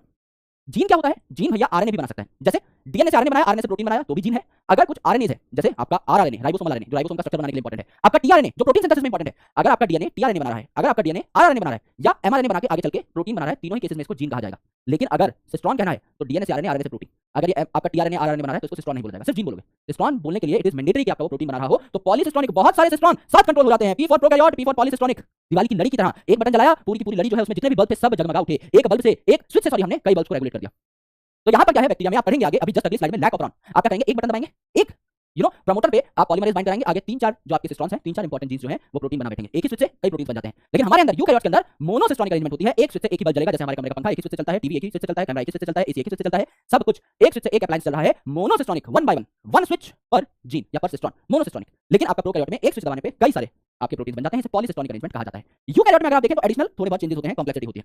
जैसे कि बैक्टीरिया में आपका डायरेक्टली क्या हो गया, डीएनए से आरएनए बन गया, कोई कॉम्प्लिकेशन नहीं है। यूकैरियोट में अगर आप देखें तो दिक्कत है मेरे भाई, सबसे पहले तो यहाँ 3 आरएनए पॉलीमरेज है, प्रोकैरियोट में तो एक ही था, यही सारे काम कर रहा था। यूकैरियोट में 3 आरएनए पॉलीमरेज है। पहला जो आरएनए पॉलीमरेज है ये क्या बनाता है, आरआरएनए, 28 एसआरआरएनए, 18 एसआरआरएनए, 5.8 एसआरआरएनए, 8 आरएनए में ये आपका है आरआरएनए पॉलीमरेज 1 बनाएगा। पॉलीमरेज 2 आपका एमआरएनए या एचएनआरएनए बनाता है जो आगे चल के प्रोटीन बनाएगा, और पॉलीमरेज 3 जो है ये टीआरएनए बनाएगा। ठीक है, तो यहाँ पर अगर आप देखें तो 1 2 3 आप क्या कर सकते हैं, रेमेट से, आरएमटी है ना, रेमेट, आपके वॉवल्स हटा दीजिए, ए और ई हटा दीजिए, बचा आपका आरएमटी। आर सबसे पहले नंबर पे आ रहा है तो आरआरएनए कौन बनाएगा, पॉलीमरेज 1। आपका एम जो है सेकंड नंबर पे आ रहा है तो एमआरएनए या एचएनआरएनए कौन बनाएगा, आपका पॉलीमरेज 2। टी आपका तीसरे नंबर पे आ रहा है तो बनाएगा आपका आरएनए पॉलीमरेज 3। और यहाँ पर देखिए जितने भी आरआरएनए हैं सब में 8 आ रहा है, इसके अलावा कोई भी आपका 5 एसआरआरएनए तो कौन बनाएगा, पॉलीमरेज 3 बनाएगा। तो पहली कॉम्प्लिकेशन है। दूसरा, यहाँ पर आपके कुछ कोडिंग सीक्वेंसेस भी हैं जो आगे चल के आपका काम करेंगे, प्रोटीन बनाएंगे, और कुछ आपके नॉन कोडिंग सीक्वेंसेस भी हैं हरे कलर वाले, जिनको इंट्रॉन कहा जाता है, ये किसी काम के नहीं होते। तो इनको हमें क्या करना होता है, रिमूव करना होता है। इनको रिमूव करने का प्रोसेस जो है इट इज कॉल्ड स्प्लाइसिंग। तो हमको इस आरएनए की फर्दर क्या करनी है, प्रोसेसिंग करनी है, तो इसको कहा जाता है हेटेरोजेनियस न्यूक्लियर आरएनए, एचएनआरएनए। इसकी हम प्रोसेसिंग करेंगे दोस्त, प्रोसेसिंग करेंगे तो सबसे पहले इसमें से इंट्रॉन हटा देंगे, हरा वाला पार्ट सबसे हट गया, तो आपका क्या बचा, स्काई ब्लू कलर का पार्ट बचा। फिर इस पे कैप लगा देंगे आपकी किसकी, 5 मिथाइल ग्वेनोसिन ट्राइफॉस्फेट की, यानी आपका जीटीपी लगा देंगे, जी और ट्रिपल पी यानी जीटीपी हो गया, बस यहाँ पे एक्स्ट्रा मिथाइल ग्रुप भी एडेड है, तो जीटीपी के ऊपर मिथाइल ग्रुप ऐड कर दिया जिससे कि कोई इसे पहचान ना पाए। अगर किसी ने जीटीपी देख लिया तो पहचानी चीज है, जानी पहचानी, आगे इस पे अटैक कर सकता है। मिथाइल ग्वेनोसिन ट्राइफॉस्फेट नया आपका स्ट्रक्चर है तो कोई भी एंजाइम इसको पहचान नहीं पाएगा, तो ये आरएनए की सेफ्टी के लिए होता है। एंड आपका पॉलीएडिनाइलेट टेल, ये ट्रांसपोर्ट के लिए होता है, क्योंकि यूकैरियोट में आपको पता है डीएनए से डीएनए बन रहा है आपका न्यूक्लियस में, डीएनए से आरएनए बन रहा है आपका न्यूक्लियस में, लेकिन आप प्रोटीन बनाने के लिए आरएनए को बाहर भेजना पड़ेगा, क्योंकि आपके राइबोसोम कहां है, साइटोप्लाज्म में। तो प्रोटीन फैक्ट्री साइटोप्लाज्म में है, तो प्रोटीन बनाने के लिए वहीं जाना पड़ेगा आरएनए को, तो साइटोप्लाज्म में इसको भेजा जाता है, राइट। तो ट्रांसपोर्ट के लिए यहाँ पर पॉलीएडिनाइलेट टेल लगेगी, कई सारे ए लग जाएंगे, 200 से 300 ए लग जाएंगे, इसे पॉलीएडिनाइलेशन कहा जाता है। तो 3 प्रकार के चेंजेस हुए यहाँ पर, एचएनआरएनए से इंट्रॉन हटाए that is splicing, methyl guanosine triphosphate यानी मिथाइल जीटीपी की कैप लगाई दैट इज कैपिंग, और पॉलीएडिनाइलेट 200 से 300 ए लगाए that is your polyadenylation tailing process. ये तीनों चीजें आपने करी तो आपका एचएनआरएनए एमआरएनए में कन्वर्ट हो गया। अब इसको हम लोग प्रोटीन सिंथेसिस के लिए भेज रहे होंगे, करेक्ट। अब जैसे कि डीएनए की भाषा जो है वो न्यूक्लियोटाइड की भाषा है, नाइट्रोजनस बेस की भाषा है, ए टी जी और सी, ये 4 ही लेटर्स हैं। सिमिलरली आरएनए की जो भाषा है ये भी नाइट्रोजनस बेस है, न्यूक्लियोटाइड की भाषा है, ए यू जी सी, ये 4 ही लेटर्स हैं यहाँ पर। प्रोटीन की जो भाषा है यहाँ 20 अमीनो एसिड हैं। तो जब आप आरएनए की भाषा को डीएनए की भाषा को प्रोटीन की भाषा में कन्वर्ट कर रहे हैं, ट्रांसलेट कर रहे हैं, तो इसी को ट्रांसलेशन कहेंगे, इसी को तो ट्रांसलेशन कहेंगे। ट्रांसलेशन क्या होता है, अनुवाद, Hindi to English translation, English to Hindi translation, यानी एक लैंग्वेज को दूसरी लैंग्वेज में कन्वर्ट करना। तो it is not a biological term, it is an English term.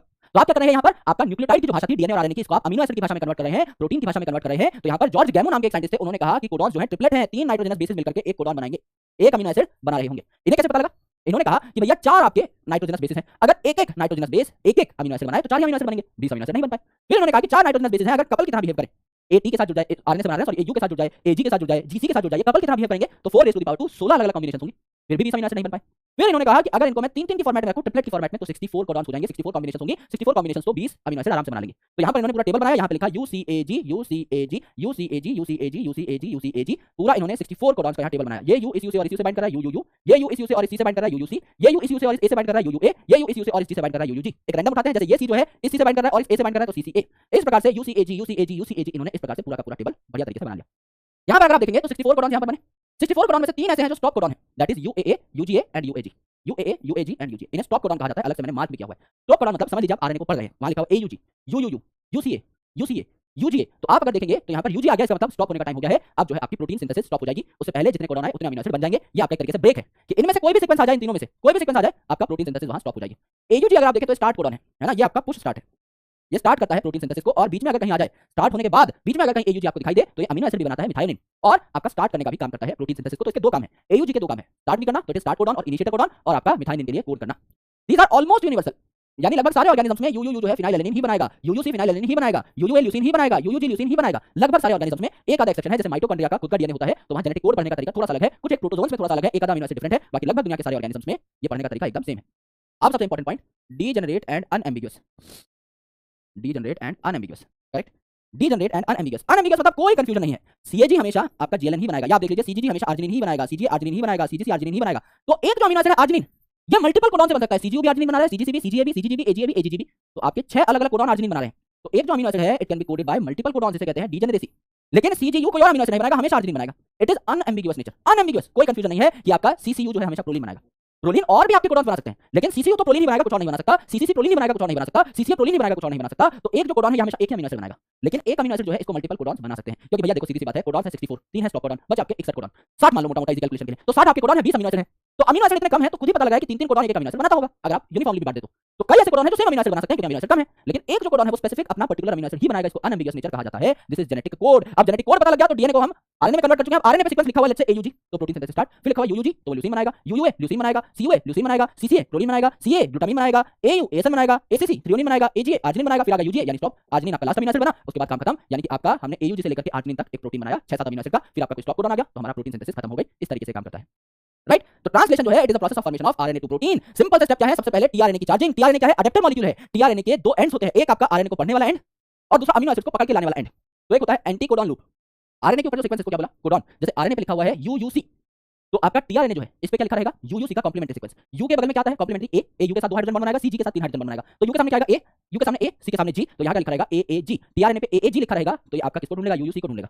फिर से पता लग जाएगा यूयूसी का मतलब होता है फिनाइलएलेनिन, यानी ये फिनाइलएलेनिन मांग रहा है, तो ये टीआरएनए फटाफट जाएगा फिनाइलएलेनिन को पकड़ के लेके आएगा। साइटोप्लाज्म में कई सारे अमीनो एसिड पहले से पड़े हुए होते हैं, उनमें से स्पेसिफिक फिनाइलएलेनिन को पकड़ के लेके आएगा और आपका जोड़ देगा प्रोटीन बनाने के लिए। फिर अगला आरएनए का जो कोडॉन है ये है लेट्स से आपका यूसीए, तो यहाँ यू है तो इसके सामने क्या आएगा ए, सी के सामने जी, ए के सामने यू, तो यहाँ क्या आ जाएगा एजीयू आ जाएगा। तो एजीयू नाम का आपका टीआरएनए आया, यहाँ बाइंड कर गया। पता लगा इसे सेरीन मांग रहा है तो भाग के जाएगा, सेरीन पकड़ के लेके आएगा, तो अगला अमीनो एसिड आपका फिनाइलएलेनिन के बाद क्या आ गया, सेरीन आ गया, एंड सो ऑन। तो टीआरएनए का काम है अलग अलग आपके आरएनए के कोडॉन्स को पढ़ना और स्पेसिफिक अमीनो एसिड को लेके आना, इट इज अडेप्टर मॉलिक्यूल। तो यहाँ पर सबसे पहले हुई charging of tRNA. Charging of tRNA मतलब टीआरएनए के ऊपर अमीनो एसिड को लोड कर दो तो it is charging of tRNA. तो जो अमीनो एसिड है पहले एटीपी के साथ बाइंड हो जाता है, वो एनर्जी ले लेता है एटीपी से, और उसके बाद इस अमीनो एसिड को कहां बाइंड कर दिया जाता है, टीआरएनए पे। तो टीआरएनए भी चार्ज हो जाता है उस एनर्जी से, ये चार्ज टीआरएनए आकर के बाइंड कर जाता है एमआरएनए के ऊपर, है ना, और प्रोटीन बनाने के लिए पहला अमीनो एसिड छोड़ देता है। तो चार्ज टीआरएनए पहला अमीनो एसिड लेकर आया, दूसरा चार्ज टीआरएनए दूसरा अमीनो एसिड लेकर आया, ये दोनों अमीनो एसिड भी चार्ज थे तो उनके बीच में क्या बन गया, पेप्टाइड बॉन्ड बन गया, और ऐसे एक के बाद एक के बाद एक के बाद एक के बाद एक अमीनो एसिड जुड़ते जाएंगे और आपका पूरा का पूरा प्रोटीन तैयार होते हुए चला जाएगा। तो टीआरएनए जो है अमीनो एसिड पकड़ के लेके आएगा, है ना। सबसे पहले जो टीआरएनए है एयूजी के पास आएगा और आपकी छोटी राइबोसोम की सब यूनिट वहां पर पहुंच जाएगी, तो आपका इनिशिएशन कॉम्प्लेक्स बन रहा है। सारी चीजें एकदम शुरू में चाहिए आ गई, छोटी subunit of ribosome, tRNA आ गया और एमआरएनए आपका अवेलेबल है ही, एयूजी नाम का आपका इनिशिएटर कोडॉन अवेलेबल है ही। अब ये सारी चीजें जब आ गई तो छोटी सब यूनिट ऑफ राइबोसोम जो है ये बड़ी सब यूनिट ऑफ राइबोसोम को बुलाती है, बड़े भैया आ जाओ प्रोटीन सिंथेसिस का टाइम हो गया है, अपनी फैक्ट्री लगा लेते हैं, छोटी और बड़ी सब यूनिट मिलकर के पूरी फैक्ट्री बना लेते हैं, राइबोसोम कंप्लीट हो जाता है। मैग्नीशियम आयन की प्रेजेंस चाहिए रहती है इस प्रोसेस को पूरा करने के लिए, तो आपका मैग्नीशियम आयन जो है इसकी प्रेजेंस में छोटी और बड़ी सब यूनिट दोनों कनेक्ट हो जाती हैं और पूरा राइबोसोम बन जाता है। अमीनो एसिड जो कि चार्ज टीआरएनए लेकर के आ रहे हैं ये एक एक करके जुड़ते चले जाते हैं और राइबोजाइम यानी आरएनए यहां पर एंजाइम की तरह काम करता है। 23SRRNA जो सब यूनिट है ये एंजाइम की तरह काम करती है। तो 99.9999% केसेस में प्रोटीन्स ही एंजाइम का काम करते हैं, लेकिन एक्सेप्शनल केस है राइबोजाइम जहां पे आरएनए एंजाइम का काम करता है। ये क्या करा देगा, आपका इन दोनों अमीनो एसिड के बीच में पेप्टाइड बॉन्ड बना देगा, और ऐसे करके एक के बाद एक के बाद एक के बाद एक अमीनो एसिड जुड़ते जाएंगे। जब कोई स्टॉप कोडॉन आ जाएगा तो उस टाइम पे क्या होगा, आपका प्रोटीन सिंथेसिस बंद हो जाएगी, एक रिलीज फैक्टर आ जाएगा। यहाँ पर स्टॉप कोडॉन आ गया, हमको पता लग गया अब यहाँ पर जितने भी हम लोगों ने कंपोनेंट्स इकट्ठे किए थे, दोनों सब यूनिट ऑफ राइबोसोम एमआरएनए जितना अमीनो एसिड बन चुका है, इन सबको अलग अलग करना है, तो रिलीज फैक्टर आएगा, वो आकर के हथौड़ा मार देगा बीच में कि सब टूट जाओ। तो दोनों राइबोसोम की सब यूनिट अलग हो गई, एमआरएनए अलग हो गई, जितना प्रोटीन बना है वो अलग हो गया, सब अलग अलग हो गए, आपका प्रोटीन सिंथेसिस खत्म हो गया। अब अगर आप देखें तो प्रोकैरियोट के एक स्पेशल केस की बात करते हैं कॉल्ड लैक ऑपरॉन। लैक का मतलब है लैक्टोज जो कि एक शुगर है, कार्बोहाइड्रेट है। लैक्टोज बनती है ग्लूकोज और गैलेक्टोज से, यानी दो शुगर के मिलन से बनी है, इट इज अ डाइसैकेराइड। और अगर आप ओपरॉन की बात करें तो ओपरॉन एक ऐसा शब्द है जिसके नाम से पता लगा, ओपरॉन इनिशियल 4 अल्फाबेट देखो, ऑपरेटर, तो यहाँ कॉमन ऑपरेटर और प्रमोटर होता है, राइट। यानी एक प्रमोटर रीजन है, उसके ऊपर पॉलीमरेज बाइंड कर गया तो वो कई सारे जीन्स को एक्सप्रेस करा देगा साथ में। प्रोकैरियोट में कई सारे प्रोटीन साथ साथ बन जाएंगे, जैसा मैंने आपसे कहा था कि दिवाली की लड़ी है, एक स्विच दबाया सारे के सारे बल्ब जल गए उस लड़ी में, इसी प्रकार से यहाँ पर कई सारे आपके जो जीन्स है ये कॉमन प्रमोटर और ऑपरेटर द्वारा चल जाएंगे। तो प्रमोटर पे आपको पता है पी फॉर प्रमोटर क्या बाइंड करता है, पी फॉर पॉलीमरेज, यहां से आरएनए बनना शुरू होगा, और ओ फॉर ऑपरेटर यहां कौन बाइंड करेगा, आरओ याद करना, आरओ घरों में आरओ लगा रहता है ना, तो ऑपरेटर पे कौन बाइंड करेगा, आर फॉर रिप्रेसर बाइंड करेगा, इस ऑपरेटर को रोकने के लिए रिप्रेसर आ जाएगा। तो यहां देखिए आपका सीक्वेंस है PIPO-ZYA, तो यहां ZYA 3 जीन्स हैं, एक साथ इनको हमको रेगुलेट करना है। यानी दिवाली की ऐसी लड़ी है जिसमें 3 बल्ब हैं, ZY और A। Z बनाता है बीटा गैलेक्टोसिडेज जो कि आपका लैक्टोज को तोड़ेगा ग्लूकोज और गैलेक्टोज में, Y बनाता है आपका क्या, परमिएज जो कि बैक्टीरिया की सेल मेम्ब्रेन की परमिएबिलिटी बढ़ाएगा जिससे लैक्टोज अंदर आ सके, और A क्या है, ट्रांसएसिटाइलेज जो इन दोनों की एक्टिविटी को बढ़ाता है। यानी सारे एंजाइम जो है लैक्टोज को तोड़ने के लिए ही इंपॉर्टेंट है। तो समझ लीजिए यहाँ पर आपका I जो है ये आपका इनहिबिटर है, यानी रिप्रेसर का जीन है, और ये इसका प्रमोटर है। तो यहाँ पे पॉलीमरेज बाइंड किया और यहाँ पर क्या बन गया, आपका पॉलीमरेज यहाँ चला गया तो इसने इनहिबिटर प्रोटीन बना दिया या रिप्रेसर प्रोटीन बना दिया। अब ये रिप्रेसर प्रोटीन R कहाँ बाइंड करता है, O पे, तो यहाँ बड़ा सा पत्थर लग गया, R O पे बाइंड कर गया, है ना। तो यहाँ पर ये जो आपका पॉलीमरेज है इस पे अगर प्रमोटर आ भी गया तो रोड पे तो पत्थर पड़ा है, आगे नहीं जा पाएगा, ZYA तक के पॉलीमरेज नहीं पहुंच पाएगा, तो आपका DNA से RNA नहीं बन पाएगा, कुछ नहीं बना। अगर आपका बैक्टीरिया के पास लैक्टोज नहीं है तो लैक्टोज को तोड़ने वाले एंजाइम भी नहीं बनेंगे। अगर मेरे पास लैक्टोज है ही नहीं तो मैं लैक्टोज को डाइजेस्ट करने वाला एंजाइम क्या बनाऊं? नहीं बनाऊंगा। लेकिन समझ लो लैक्टोज अगर है तो सारे एंजाइम्स बनने चाहिए। अगर बनने चाहिए तो ये जो आपका पॉलीमरेज है ये तो इनहिबिटर बनाएगा ही बनाएगा, ये कॉन्स्टिट्यूटिवली बनता है यानी हमेशा बनता है। तो ये जो रिप्रेसर है ये तो ओ पे जाके बाइंड कर लेगा और इस रास्ते को ब्लॉक कर देगा, फिर से दिक्कत आ जाएगी। तो हम क्या करेंगे, ये जो आपका रिप्रेसर है इस पे आपका क्या बाइंड करा देते हैं, आपका लैक बाइंड करा देते हैं, लैक्टोज बाइंड करा देते हैं। अगर आपका बैक्टीरिया के आसपास लैक्टोज पाया जा रहा है तो थोड़ा सा लैक्टोज बैक्टीरिया उठा लेगा, वो लैक्टोज आकर के किसको इनहिबिट कर देगा, इस रिप्रेसर को। तो ये रिप्रेसर आरओ पे बाइंड नहीं कर पाया, कोई आरओ पे बाइंड नहीं कर पाया। तो रास्ता क्लियर है, यहाँ पर जो पॉलीमरेज है ये आपका ZYA तक पहुंचेगा, इनका आरएनए भी बनेगा और इनके प्रोटीन भी बन जाएंगे। अब ये सारे प्रोटीन जो है लैक्टोज को तोड़ने के लिए रिस्पांसिबल हैं। तो जब लैक्टोज अवेलेबल था तभी ये सारी चीजें बनी, अगर लैक्टोज नहीं था तो ये सारी चीजें बन नहीं रही थी। This is the simple concept of lack of protein. ये एक जैसी काम करने वाली जो जीन्स है, अब ये तीनों की तीनों जीन्स लैक्टोज के मेटाबॉलिज्म के लिए रिस्पांसिबल है, तो इनको एक ही स्विच से रेगुलेट किया जा सकता है। हमारे केस में ऐसा नहीं होता। एक प्रोटीन बनाने के लिए हमको अलग से आपका पॉलीमरेज चाहिए ही चाहिए, अलग से आपका प्रमोटर चाहिए ही चाहिए, राइट। चलिए, ये है आपका ह्यूमन जीनोम प्रोजेक्ट, अभी तक का दुनिया का आप कह सकते हैं सबसे महंगे प्रोजेक्ट में से एक, है ना। यहाँ पर बोला गया इसको मेगा प्रोजेक्ट, क्योंकि $9 बिलियन की इसकी कॉस्ट आई थी। आज के दिन में देखें तो 80,000 करोड़ रुपए के आसपास, और 13 साल में कंप्लीट हुआ, 1990 से 2003 तक। इनफैक्ट जो आपका क्रोमोसोम नंबर 1 था वो मई 2006 में सीक्वेंस होना कंप्लीट हुआ, यानी लगभग ज्यादातर काम आपका 13 साल में कंप्लीट हो चुका था, थोड़ा बहुत काम बचा हुआ था। 13 साल लंबा प्रोजेक्ट, $9 बिलियन की investment, obviously it is a mega project. अगर आप देखें तो इसमें दो प्रकार की मेथोडोलॉजी थी। साइंटिस्ट ने कहा कि एक ह्यूमन को लेंगे, उसका सेल लेंगे, उसमें से डीएनए निकालेंगे और इस डीएनए में जितने भी नाइट्रोजनस बेस है इनका सीक्वेंस पता लगाएंगे, इसमें कितने जीन्स हैं उनका सीक्वेंस पता लगाएंगे, उन जीन्स के नाम लिखेंगे, वो जीन्स क्या प्रोटीन बनाते हैं ये लिखेंगे, सारी इंफॉर्मेशन निकालेंगे, कंप्यूटर में डेटाबेस में स्टोर करेंगे, जब भी फ्यूचर में इंफॉर्मेशन की जरूरत पड़ेगी एक क्लिक पे सारी इंफॉर्मेशन निकाल लेंगे। This was the motto of human genome project. तो यहाँ दो चीजें इंप्लाई करी गई, होल जीनोम सीक्वेंसिंग यानी एक ह्यूमन का जो डीएनए है उसको पूरे को सीक्वेंस कर दो, और दूसरा आपका एक्सप्रेस्ड सीक्वेंस टैग्स, यानी सिर्फ वो पार्ट जो एक्सप्रेस करता है, इंट्रॉन्स को हटा दो, एक्सॉन जो कि आपका एक्सप्रेस करते हैं, जो कि प्रोटीन बनाने के लिए इंपॉर्टेंट है, सिर्फ उन्हीं पार्ट को आप क्या करो यहाँ पर सीक्वेंस करो। तो दोनों प्रकार की सीक्वेंसिंग की गई, राइट। सेंगर नाम के एक साइंटिस्ट है जिन्होंने प्रोटीन के अंदर अमीनो एसिड का सीक्वेंस पता लगाने के लिए और डीएनए आरएनए के अंदर नाइट्रोजनस बेसिस का सीक्वेंस पता लगाने के लिए एक टेक्निक बनाई थी, सेंगर सीक्वेंसिंग। उसी सीक्वेंसिंग मेथड का यूज किया गया था। आज के दिन में दुनिया बहुत एडवांस हो गई है, आपका यहाँ पर अब हाई थ्रूपुट सीक्वेंसिंग आ चुकी है, जिसको एनजीएस कहा जाता है, नेक्स्ट जनरेशन सीक्वेंसिंग। तो आप बहुत फास्ट हो चुकी है चीजें, है ना। तो गोल क्या थे आपके ह्यूमन जीनोम प्रोजेक्ट के कि कंप्लीट सीक्वेंसिंग आपको पता लग जाए 3 बिलियन बेसिस की, और 20 से 25 हजार जीन्स की इंफॉर्मेशन आपको पता लग जाए। पहले साइंटिस्ट सोच रहे थे कि 20 से 25 हजार जीन है, कुछ साइंटिस्ट का कहना था 1 लाख है, कुछ का कहना था 1.25 लाख है, पर 20-25 जीन्स की इंफॉर्मेशन पता लग जाए, 20-25 हजार जीन्स की, ये हमारा बेसिक मोटो था। अब हमें पता लगा कि 3 बिलियन बेसिस नहीं है, 3.3 बिलियन नहीं है, 3.164 बिलियन बेसिस है। तो एक नंबर क्लैरिफाई हुआ। ये हमने इस चैप्टर के शुरू में 3.3 बिलियन लिखा था, which is a random number, actual में देखा जाए it is 3.164 to be precise, दोनों अपनी अपनी जगह करेक्ट है। यहाँ पर हमें 30,000 जीन्स के बारे में पता लगा, और हर जीन का एवरेज साइज 3,000 बेस पेयर था। डायस्ट्रोफिन नाम का जो जीन है इसका साइज 2.4 मिलियन बेस पेयर था, 24 लाख बेस पेयर। तो एवरेज जो है वो 3,000 बेस पेयर निकला। जैसे हमने डायस्ट्रोफिन देखा तो बहुत बड़ा है, 24 लाख बेस पेयर है। कुछ हो सकते हैं आपके बहुत छोटे हों, जैसे इंसुलिन है, तो उसकी एक जो चेन बनती है ये 21 अमीनो एसिड की होती है, 21 अमीनो एसिड इंटू 3 कर दो तो आपका 63 ही नाइट्रोजनस बेसिस हुए, राइट। तो बहुत छोटे छोटे भी आपके प्रोटीन है, बहुत बड़े बड़े भी है। एवरेज साइज जो है 30,000 जीन्स का वो 3,000 बेस पेयर के आसपास निकल करके आया। अगला है कि जो भी डेटा हम निकालें इसको स्टोर करें बढ़िया तरीके से, जिससे जरूरत पड़ने पे इसको प्रोसेस किया जा सके, इसको एनालाइज किया जा सके और रिट्राइव किया जा सके, इसको निकाला जा सके, ठीक है। रिजल्ट में पता लगा कि लेस देन 2% ही आपके जीन्स हैं जो कि आपके प्रोटीन बनाते हैं, लेस देन 2% डीएनए ही है जो आपका प्रोटीन बनाता है, बाकी प्रोटीन बनाता ही नहीं है। और आपके रिपीटेटिव सीक्वेंसेस एसएनपीस आपके यहाँ पर क्या है, आपका सिंगल न्यूक्लियोटाइड पॉलीमॉर्फिज्म, यानी एक एक जगह पर एक एक न्यूक्लियोटाइड का वर्क है। जैसे मेरे अंदर है एक सीक्वेंस आपका, let's say AUG AUG AUG AUG AUG RNA में, ऐसा अगर आप देखें तो आपके अंदर हो जाएगा AGG AGG AGG AGG, you की जगह जी आ गया। सिमिलरली डीएनए की बात करें, मेरे अंदर है ATGC ATGC ATGC ATGC, आपके अंदर है ACC ACC ACC ACC, T की जगह सी लगा दिया, और सिर्फ सिंगल न्यूक्लियोटाइड में डिफरेंस है और मल्टीपल टाइम्स रिपीट हो रहा है। ऐसे सीक्वेंसेस 1.4 मिलियन पोजीशंस पे यानी 14 लाख पोजीशंस पे पाए जा रहे हैं, यानी आपका और मेरा डीएनए 99.9% सिमिलर है, सिर्फ 0.1% का डिफरेंस है। क्रोमोसोम नंबर 1 जो है इसमें सबसे ज्यादा जीन पाए गए, लगभग 3,000 के आसपास, 29-68, और वाई क्रोमोसोम सबसे छोटा होता है वैसे भी, सिर्फ 231 जीन इस पे पाए गए, ठीक है। यहाँ पर गोल्स में था टू एड्रेस एलसी मतलब एथिकल, लीगल और सोशल इश्यूज। साइंटिस्ट अपना काम करेंगे, पीछे एक लीगल टीम बैठी होगी, कोई भी किसी को परेशानी है साइंटिस्ट को परेशान मत करिए, हमारे पास आइए, हम आपके इश्यूज का निवारण करेंगे और खुद को भी ज्यादा हैम्पर होने से बचाएंगे, क्योंकि इतना बड़ा प्रोजेक्ट था, इतना पैसा लगा हुआ था, कोई भी कुछ केस कर दे रहा है ना, कोई भी आगे बीच में अड़चन डाल रहा है, तो उसके लिए एक अलग से टीम बनाई। This is the human genome project. अब अगर आप देखें सबसे important DNA fingerprinting, Alex Jeffrey साहब ने इस टेक्निक की इन्वेंशन करी, जो कि variable number of tandem repeat पे बेस्ड थी। एक होता है शॉर्ट टैंडम रिपीट्स, जैसे आपने और मैंने मैच देख करके कहा रोहित शर्मा ने छक्का मारा, हमने कहा ओ भाई, दोनों ने साथ बोला, सेम लहर में बोला, ये होना बहुत कॉमन है। तो ऐसे छोटे छोटे सीक्वेंस जो आपने और मुझे हजारों जगह कॉमन हो सकते हैं, उनको हम आपकी और मेरी सिमिलरिटी का आधार नहीं मान सकते। अब मैंने लेट्स से कितना बड़ा लेक्चर बनाया, ये पूरा का पूरा माइंड मैप, क्या कोई बिल्कुल प्रैक्टिस के साथ भी मेरे जैसी बात बोल सकता है, मेरे जितने टाइम पे बोल सकता है, जहां मैं सांस ले रहा हूं वहीं सांस ले सकता है, जितनी स्पीड से मैं बोलता हूं, जिस एक्सेंट में मैं बोलता हूं, क्या ऐसा का ऐसा बोल सकता है? नहीं, because it is a larger game. ओ भाई तो हम कभी भी बोल सकते हैं प्लान करके, लेकिन पूरा का पूरा एक लेक्चर 10 मिनट का भी हम साथ नहीं बना सकते, एक जैसा नहीं बना सकते।